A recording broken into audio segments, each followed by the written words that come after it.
native-land.ca. You can look up what ancestral lands or traditional territories you are on. And this event is Welcome to Gwichyaa Zhee, Solidarity Against Extraction. And I'm going to turn it over to Regina Lopez-Whiteskunk, who's going to open things up with a grounding and a prayer. Thank you, everybody, for joining us this evening.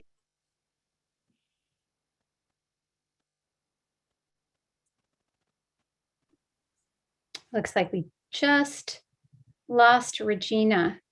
So while she's calling back in, let's see, do we have you again?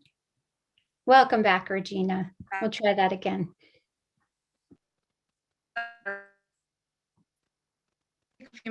To acknowledge have supporting schools and from the United States. So bear with her. Regina? I can't hear her. Yeah, there's a connection issue. We're having trouble hearing you. I'm going to ask Abby to call your phone so we could have you join in that way. Okay. And then I'm going to turn it over to Bernadette to offer a prayer. Okay. Thank you. Thank you for that. And Bernadette Demientief from the Gwich'in Steering Committee, take it away. I just like to ask everybody to stand up. It's just our way of honoring our ancestors. Creator, we thank you for this day. We thank you for bringing us together. We ask you for guidance, for understanding, for direction. We ask for protection over our loved ones and our families as we do this work. We want to thank you for all the blessings that you have given to us and bringing many of us together. We ask this in the name of God, the Father, Son, and Holy Spirit, just to continue to lead us and protect us from anything that is not from you. Amen.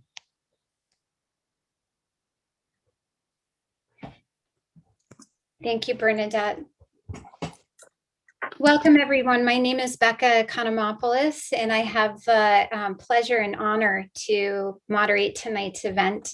I'm with an organization called the Natural History Museum, and we are aiming to model a different vision of what a museum is and does, particularly in the context of the climate and biocultural diversity crises.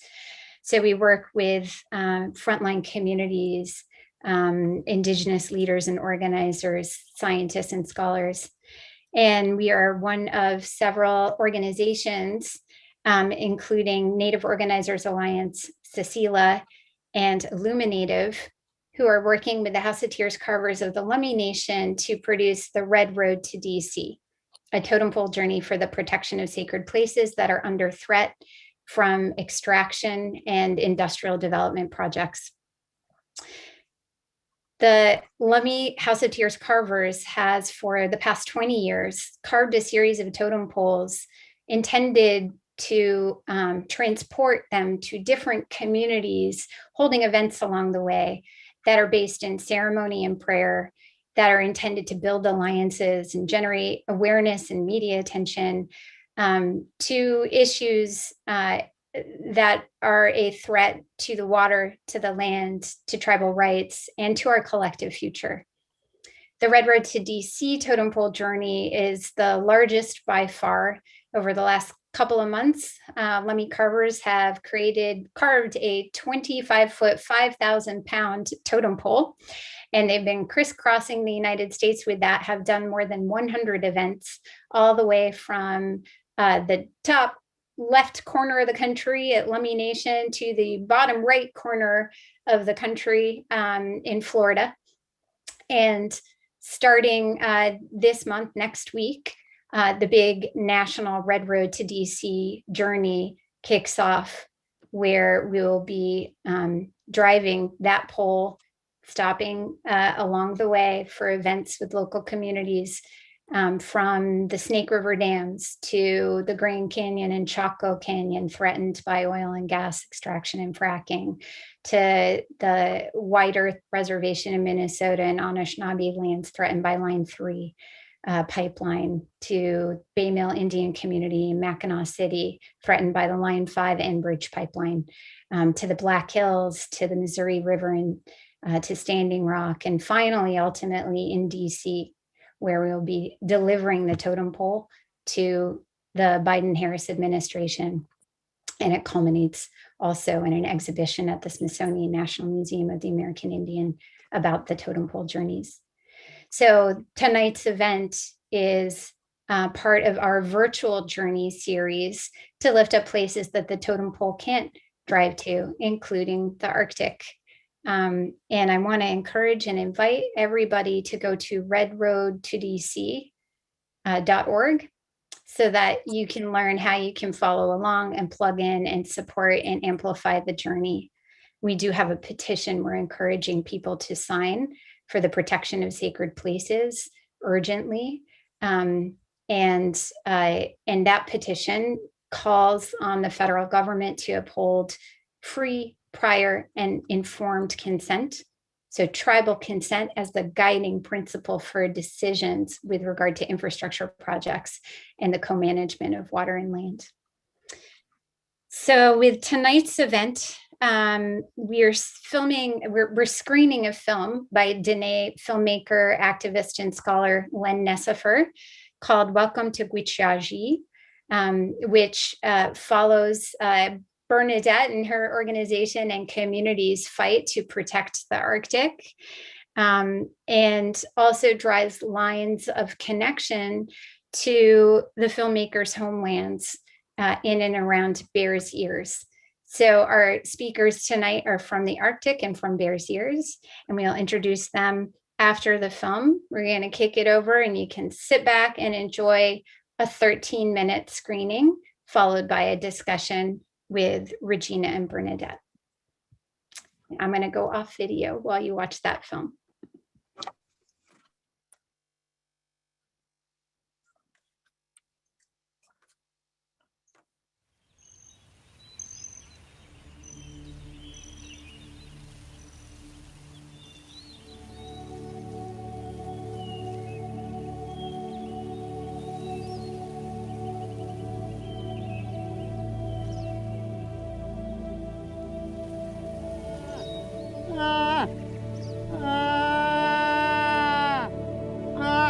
I remember telling my boss, if they open up the refuge, I'm gone.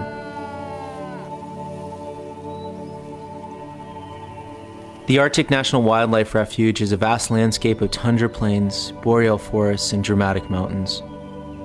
This is the calving grounds of the porcupine caribou herd, an animal that has coexisted with the Gwich'in and has given them life for thousands of years.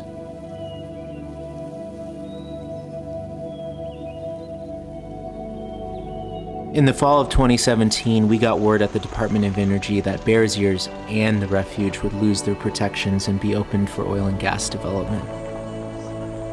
I had no words. From growing up with energy development all around me on the Navajo Nation, I knew exactly what the impacts would be.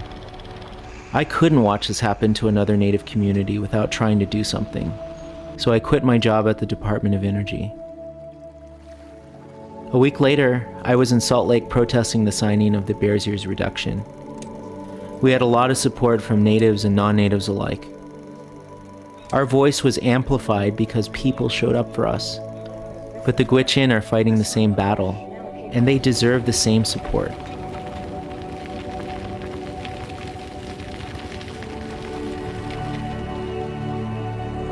In a time where Native communities still feel invisible to the rest of our country, people need to continue uniting around these issues. If we show up for the Gwich'in, maybe their voice will finally be heard.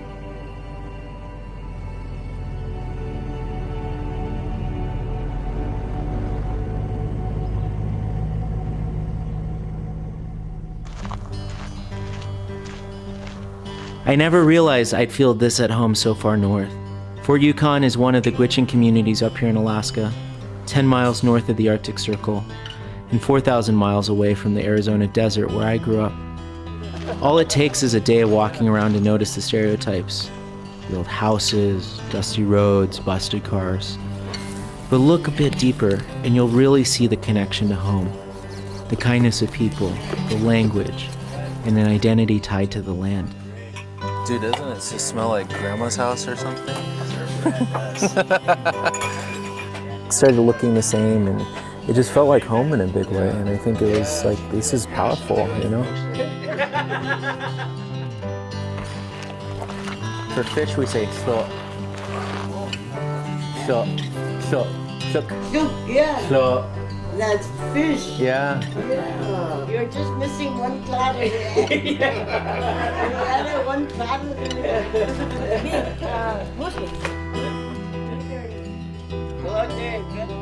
Yeah, but that's where sometimes we get fish, but that's some of my friends I took out there. But the area that we're trying to protect, there's oil and gas and then It's this like stuff. this, yeah. Uh-huh. You guys got a big fight. You got to fight with your whole life. I hope you guys win. It might be a plus for us.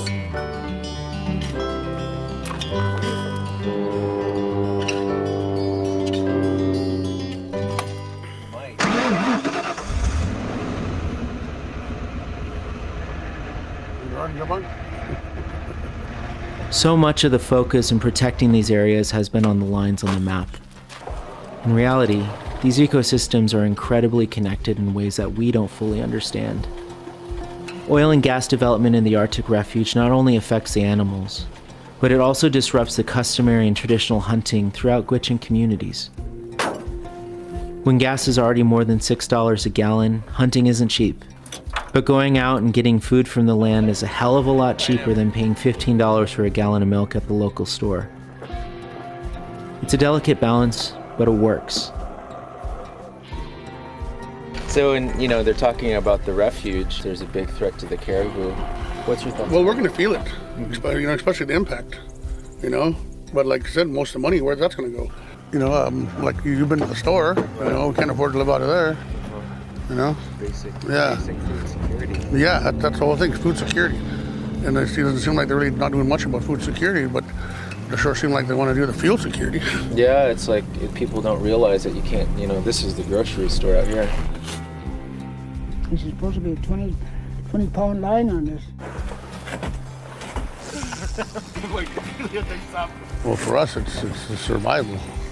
It'll be deadly out here too, but that you get these common sense. Can't just go running out wild, going crazy, We'll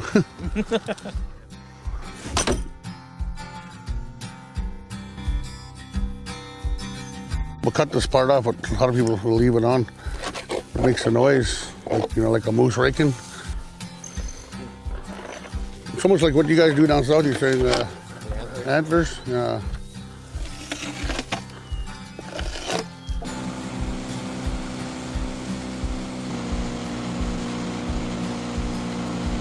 We're not out here for sport. We're out here to feed our families. Like when my son went over the other day on the boat, I kept him from school because that's his classroom. And what he's going to learn, he's going to teach his brother and his sister. And when I ask him to go out, I don't even have to ask him twice. And he doesn't even think. He'd say, yeah. Maybe he'll come back. Where was he? Right up there, that cut bank. He ran down, and then right those big willows, he turned in.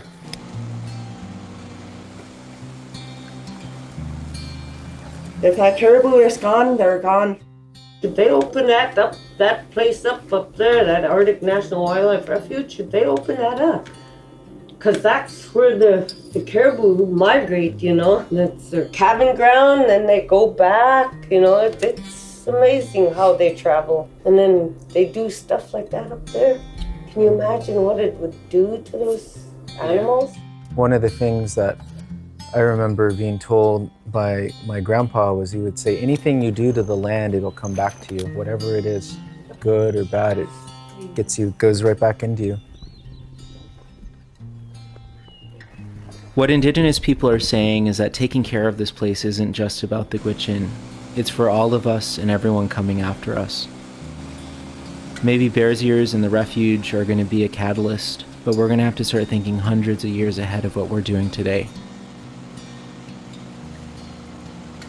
We matter, you know, like all over this country, Indigenous peoples they're literally just fighting for their identity, you know, and that's such a huge part of our homelands.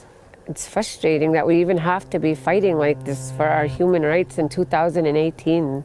There was no meeting, nothing to let us know that they were going to open it. They just cut the ribbon, somebody said. People think that just because they're down there, that it's not going to affect us, you know? It's going to affect us. A lot of people think too, Alaska's just a wasteland, you know, but it's not. Yeah, it's not. We live here. Trying to unify together to see what we could actually do, but I don't know. It seems like it's kind of too late for me right now, but there's nothing like people getting together and unifying it and speaking against in something that they believe in. It's infuriating that policymakers who are supporting opening up the refuge, they can't see the incredible richness that this place is, you know? I realize it's so easy to look on the surface and see people that don't have enough money to do the things that most folks are able to do. But it's not about the stuff we have, or the money we make, or the car that we drive that makes a good life. It's our families, it's our neighborhoods, it's our society on the whole, it's our environment. The Gwich'in are rich in their culture and land, and we're threatening to take that away from them. Our children and our future generations deserve to see this world as it was in the beginning, not just when we're done with it. Are they going to be able to see our land, our beautiful land, our mountains and our trees? Are they going to, you know, like in 100 years, are they going to have all of this? Or is that all going to be destroyed?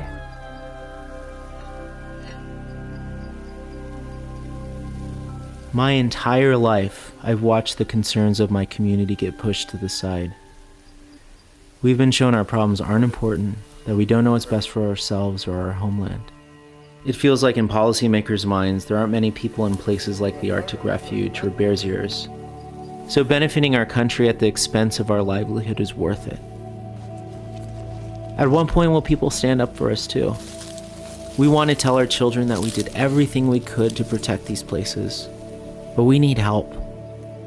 Climate change don't care if you're native or if you're white or if you're black. We're all going to be affected, and we got to start taking it more serious. When it comes down to it, I think that we have to stand together.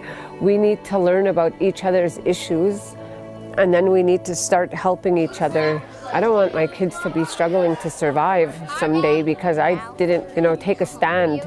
People, don't necessarily need to be here to understand what's happening or to be supportive of what's happening here. The Gwich'in are a strong people. They love their families, they love this land, and they fought for years to protect their history. People from across the world came to support Bears Ears when we were in a time of need. The Gwich'in and the Arctic Refuge deserve the same unity. They don't deserve to fight this alone. We all need to stand together and protect what we got left for our kids, and our kids' kids. I love you. Because they're going to be dealing with what we're dealing with now. It's going to impact them. Do you think that's possible? Oh yeah, anything's possible. You hear that? Nothing.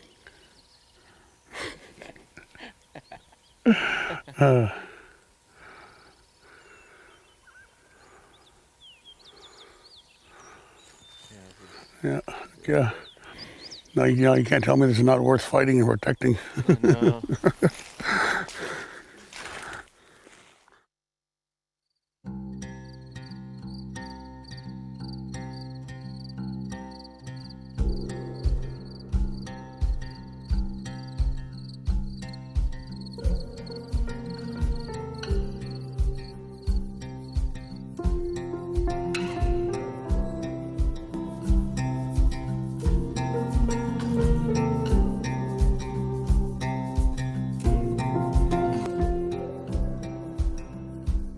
love the closing to that film, nothing and everything.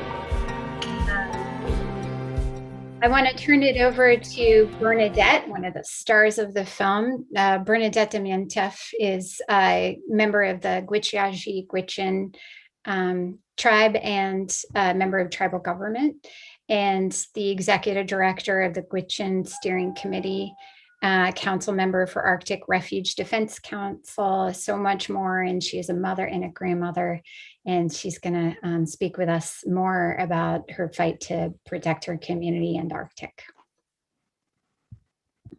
Bernadette Demientief, Gwichyaa Zhee. My name is Bernadette Demientief, and I am from Fort Yukon, Alaska, which is 8 miles above the Arctic Circle. This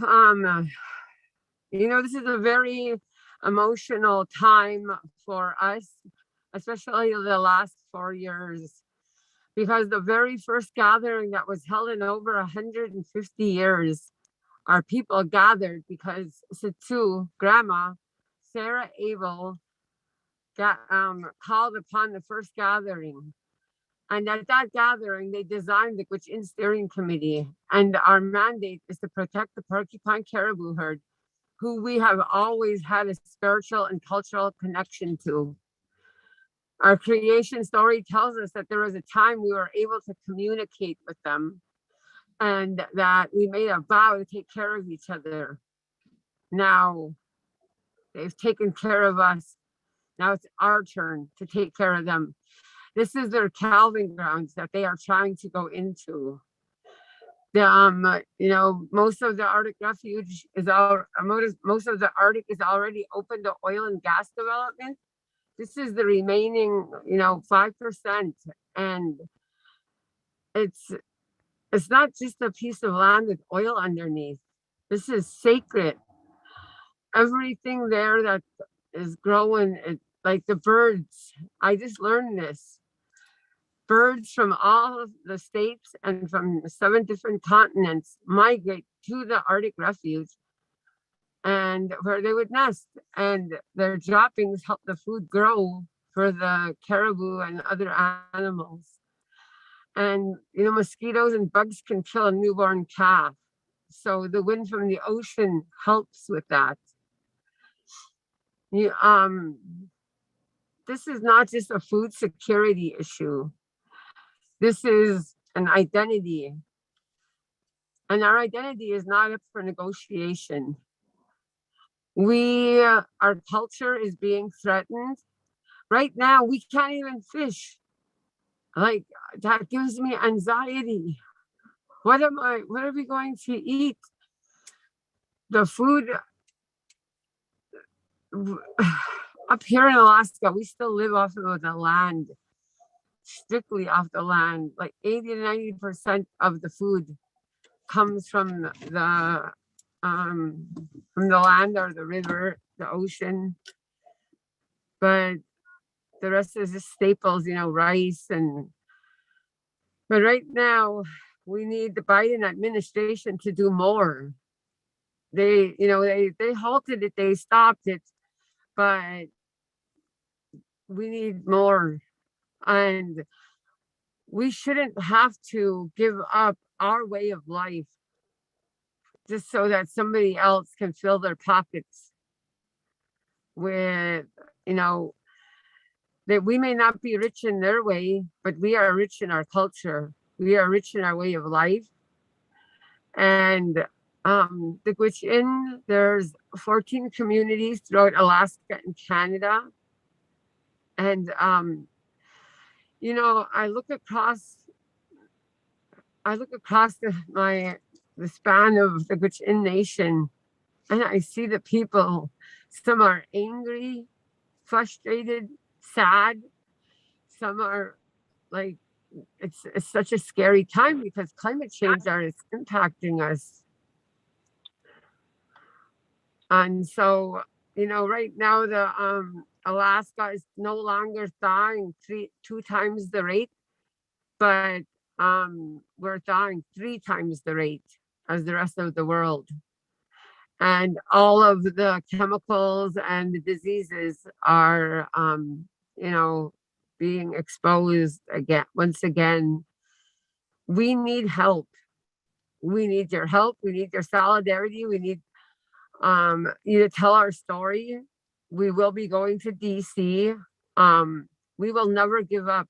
Giving up is not an option for us. This is our homelands. We didn't come looking for this fight. The fight came to us. And quite frankly, we are tired of people coming into our homelands, making decisions about our future and not involving us. They're destroying everything in Alaska. And our senator, both, should be ashamed of themselves. Don Young, especially, because he was married to a Gwich'in. And they know how spiritually and culturally connected we are to these animals. Not just to the animals, but to all the other, the birds, just the caribou, the moose. We have ticks up here. I didn't even know what ticks were. They're nasty little critters. I don't know if anybody knows what they are, but you know, we use our voice to speak for them also, for the land. And we're not asking for anything. We're not asking for jobs, for schools, offices. We're simply asking to continue, leave us alone. Let us continue to live off of the land that Creator blessed us with. You can follow the, you know, our arcticrefuge.org is our website. And yeah, we have a youth council that will be going to DC. We're going to try to have them travel to some of the states to share. All of them are hunters, all the girls. So just thank you for having me. I say this from the bottom of my heart, you know, thank you for involving the Gwich'in voice. Just because I'm here speaking, it don't make my voice more important. I'm just a spokesperson, and I have a big mouth, and I'm going to use it for my people. I will never give up. Merci, ciao. Thank you, Bernadette. We are so grateful for your big mouth and all that you're doing for your community, for the land, for the caribou, and really for all of us, for our children and our children's children. Regina Lopez-Whiteskunk is our next speaker. She is a member of the Ute Mountain Ute tribe. She's the former co-chair of the Bears Ears Intertribal Coalition. And she has also been on tribal leadership and is a education director for the Ute Indian Museum and a member of Women of Bears Ears. And I'm going to let her tell you about that. Regina.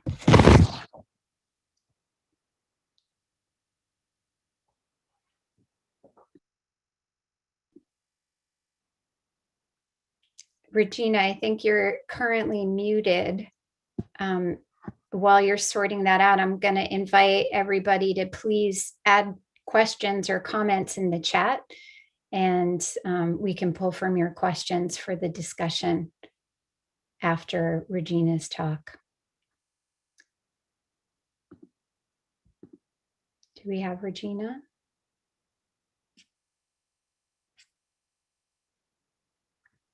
I also want to say that our technical glitches here really underscore the challenges of connectivity in Indian country and the need for better infrastructure. And that free, prior, and informed consent that we've been talking about is part of the UN Declaration of Indigenous Rights for Indigenous Peoples. It's put forth in that UN declaration. And it is something that the Red Road to DC totem pole journey and the communities involved are calling for, that this protection of sacred places under threat from extraction and industrial development and climate change are not isolated cases of consultation processes that weren't up to snuff. It's a systemic problem. And that's why we're calling for consent, which will support both the protection of these places, but also a slew of other things for tribal nations, Native nations, in their ability to self-govern. I think we have Regina now. Okay, can you hear me now? Yes. Okay, so again, sorry about the technical difficulties. For some odd reason, I'm experiencing them very, very much this evening. So I'm Regina Lopez-Whiteskunk. I'm a member of the Mountain Ute tribe located in southwestern Colorado. I'm a former co-chair of the Bears Ears Intertribal Coalition, and I'm also a former elected leader for my people, the Mountain Ute tribe. And one of the things that I had the honor of participating from a very strategic level, and I'm very, very thankful for our allies and our support groups that surrounded us with their good intentions and their resources during the campaign to seek designation of the land in southeastern Utah, which is public land, which in all essence, although it says public and that belongs to each and every one of us, for some way of thinking about how our people were displaced, we were basically taken away from being out in those spaces. And over the years, as we ventured off of our reservations and felt comfortable enough to be out there in those spaces, we began to partake of the land again. It's unusual to find a lot of Indigenous people joining that conversation of the public lands and how it's managed and what those users utilize the land for, because we've been isolated on our reservations and our grandparents and parents have been raised in a form of we're supposed to stay within our boundaries because that is where we've been put. And as we try to find ourselves in these conversations, the simple fact is we would be happy with the ability to access these lands just like the rest of the public would. What does access mean to us? Access means to be able to hunt, to be able to harvest some of the medicinal plants, to be able to collect firewood so that we can heat our homes, and to be able to just visit those sacred sites for which our ancestors once lived and visited, and to be able to pay them homage in a way that has always long been a part of our lives.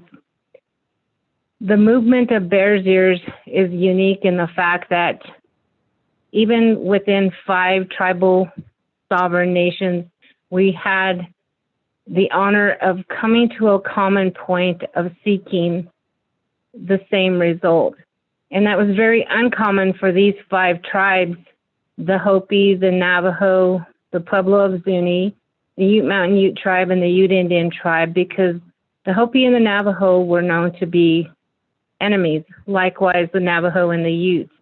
And even in this current day situation, we still have those circumstances that we still have to resolve and work through. And it all has to do with land and resources.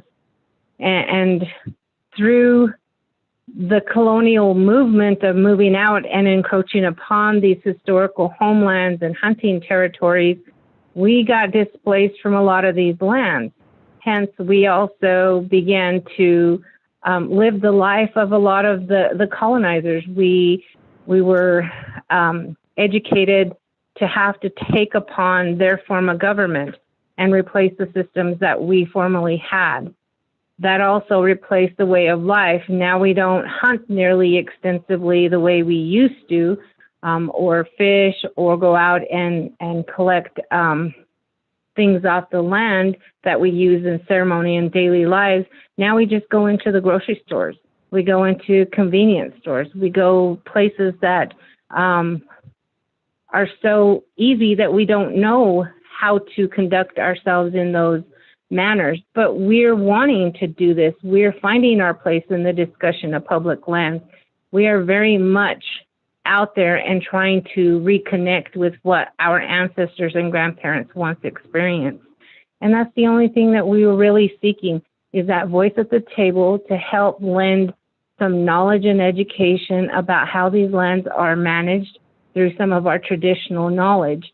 And what has always been shared with us, we would like to share, to be able to have and share this common space. And that's really what it amounts down to, is just access. We, just like all the other recreational groups and individuals, we want to be out on the land. We want to pay respect. We want to regain the relationship of where we once were, so that we can promote healing from within. So with that, I know that we've had groups who've kind of popped up from this movement. Women of Bears Ears is one group that I'm fortunate to have a lot of connection with, which a lot of them came from the Utah Diné Beka nonprofit, which was the leading organizers and really brought forth the conversation of seeking that protection of ancestral and traditional homelands of the Ute, the Navajo, the Hopi, the Pueblo Zuni, and many others that weren't within the coalition, but there were many other groups who have come through here and utilized the land in the same form. So with that, we very much are standing in solidarity with all those who have experienced the difficulties of being able to be out in their sacred sites. With the Gwich'in people, we support and have prayed for the continued protection of your way of life. We see that there's a lot of disparities out there, and we also would like to be able to say that we support, and we are very much mindful in our ceremonial senses, thinking about all people and the Indigenous people, and helping to bring them to a sense of healing, and yet being able to manage through this current time of reconnecting, and also of this time of, so to say, crisis that we're in with the climate change and what is very common in the Southwest in the desert, which we thought is common, being dry and hot. It's just getting hotter, and that's the big change. So with that being said, I'd just like to continue to offer prayers to my brothers and sisters out there in every direction, but also to encourage people to continue to stay educated, updated on all the issues that are surrounding our lands. And feel free to get on the internet and support any one of those groups. Thank you. Thank you, Regina. And I'll invite Bernadette to bring on video. Welcome back, Bernadette. And I want to ask you both, you're women leading organizations and leading these movements. How do women's matrilineal roles as decision makers, as culture bearers, as nurturers of ancestral lands and of future generations inflect on your leadership and your fights? Maybe you could both speak to that a little bit. Would you like to go first, or would you like me to? Go right ahead. Okay. Well, I have a little bit of difference depending on where I'm at. As Gwich'in, the women have always done the hard work. No, I'm kidding. Our history tells us that we carried we set up the camps, we did just about everything, and we pretty much ran things. So it's just coming back into our placement, I believe. When I go to DC, that's kind of a different story there. I have people that would talk over me, but I'm an Indigenous woman and I will speak my mind, but I will do it in a respectful way. As I told you earlier, our elders gathered for the first time in over 150 years. And at that gathering, they gave us 3 directions, and that's to go out and tell the world we are here, to do the work in a good way, and not to compromise our position. Now, that do it in a good way, that's a very, very simple sentence, but it's not always easy to do when you're up against so much dishonesty and misleading statements from your own congressional leaders. But we continue to work in a good way anyway, because that is the direction that our elders given. And our elders are our scientists. They know this land better than anybody else. And they say that this area is to remain untouched.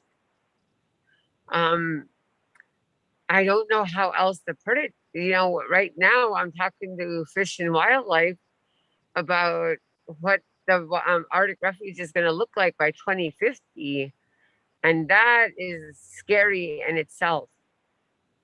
That we have 33 coastal communities eroding into the ocean, dead birds literally falling out of the sky, and thousands of dead fish in our lakes and rivers because of the warm, and elected leadership that won't speak up.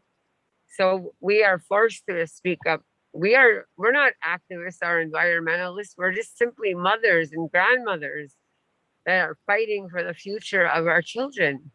This is their birthright. Regina? One of the things that I experienced when I first started attending the organization of the Bears Ears Intertribal Coalition was I was the only female amongst the 5 tribes that served on the coalition. And one of the things that was a little bit of a barrier for me was realizing that my Hopi and Pueblo counterparts, traditionally speaking, they don't install females in leadership roles because they view the women as being sacred, and that they are they're the nurturers and caretakers of knowledge and of the home and the heart of everything. And I had to literally go and sit down with one of my elders and my father and ask them, what should I do? How should I approach this? Should I quit? What should I do? And they encouraged me to wipe my tears, pick up myself and sit down with each of them and just be real honest and ask, how will you receive me? And I was very surprised that each of them had some great feedback for me and acceptance of my leadership. And I was really scared to do this, but it was something that I knew I had to do if I was going to continue to be a voice for our people.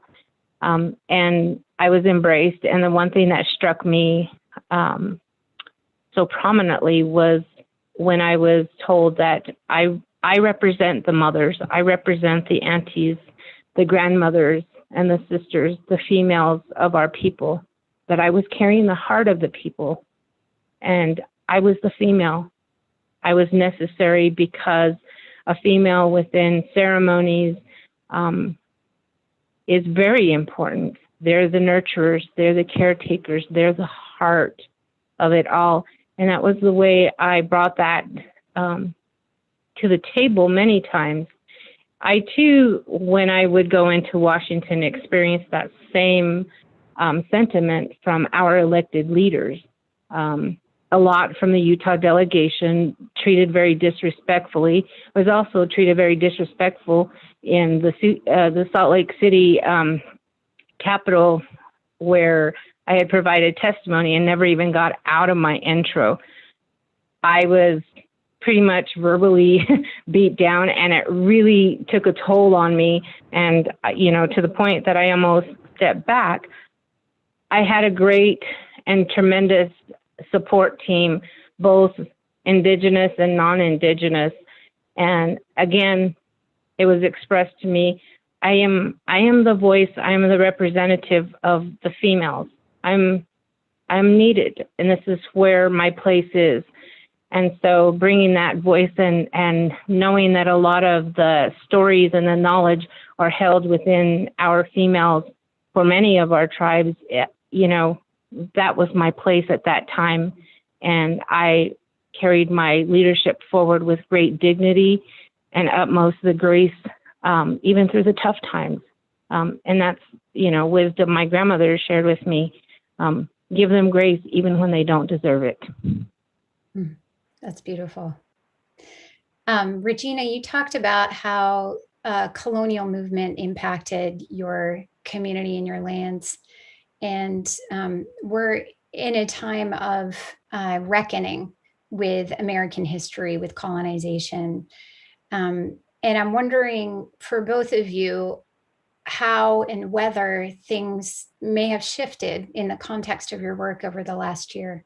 I want to relate this to the totem pole journey and the Lummi's totem pole, where as our bedrock institutions of society are being called to decolonize, and monuments across the country are to white supremacy are toppling, we're grappling with the question of what takes their place, which histories and values and ways of relating are we choosing to carry forward into the future. And in that way, I see the totem pole as a sort of a different kind of monument, a monument to a way of relating to land that I think both of you spoke to. And Len Necefer's film, anything you do to the land comes back to you. We need to be thinking hundreds of years ahead. But also when we talk about colonial movement and westward expansion, that it was also the westward expansion of a different way of relating to land that turned everything into objects of study, to classify, categorize, enter into commerce, extract and exploit and own and control. And that way of thinking and relating is what has gotten us into this mess. So I'm wondering for you, in the last 8 minutes of this event, what words can you share with our audience around the country with regard to how we must relate to land and how we can respond to the opening that has been provided to us with regard to increased conversation around what decolonization means, or how to right historical wrongs. Thank you. That's a wonderful point. I was challenged with a lot of questioning about decolonization and a lot of response to some of the toppling down of the monuments over the past year or two. And one of the things that it prompted me to do was sit down with my father and ask him, what he thought about it. And one thing he did say to me that really impacted how I viewed things is, he said, it doesn't change what happened. It will never change what happened. It did happen. It's how we move forward from this.